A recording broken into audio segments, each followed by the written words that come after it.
The undead.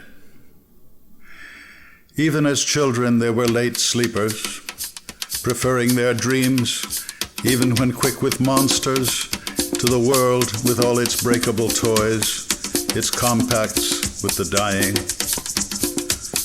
From the stretched arms of withered trees they turned, fearing contagion of the mortal, and even under the plums of summer drifted like winter moons. Secret, unfriendly, pale, possessed of the one wish, the thirst for mere survival, they came, as all extremists do in time, to a sort of grandeur. Now to their Balkan battlements above the vulgar town of their first lives, they rise at the moon's rising. Strange that their utter self-concern should in the end have left them selfless. Mirrors fail to perceive them as they float through the great hall and up the staircase, nor are the cobwebs into the pallid night emerging, wrapped in their flapping capes, routinely maddened by a wolf's cry. They stand for a moment, stoking the mind's eye with lewd thoughts of the pressed flowers and bric-a-brac of rooms with something to lose, of love-dismembered dolls and children buried in quilted sleep.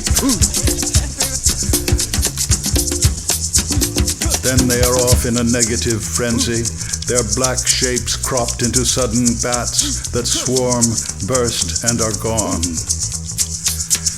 Thinking of a thrush cold in the leaves, who has sung his few summers truly, or an old scholar resting his eyes at last.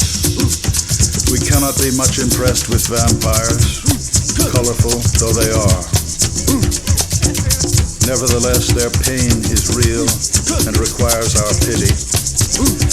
Think how sad it must be to thirst always for a scorned elixir, the salt quotidian blood which, if mistrusted, has no savor.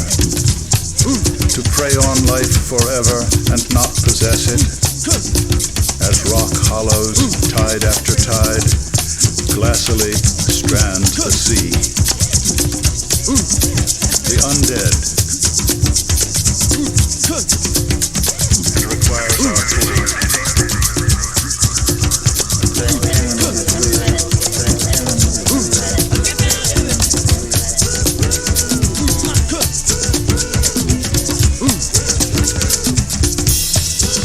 For an old scholar resting his eyes at last.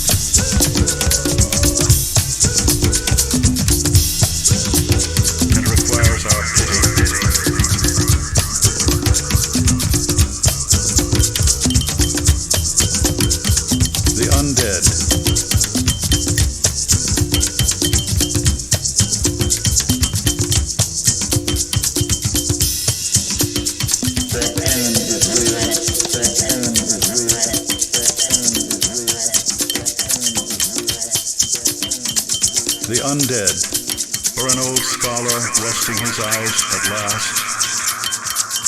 Secret, unfriendly, pale, possessed of the one wish, the thirst for mere survival, they came, as all extremists do in time, to a sort of grandeur. The undead.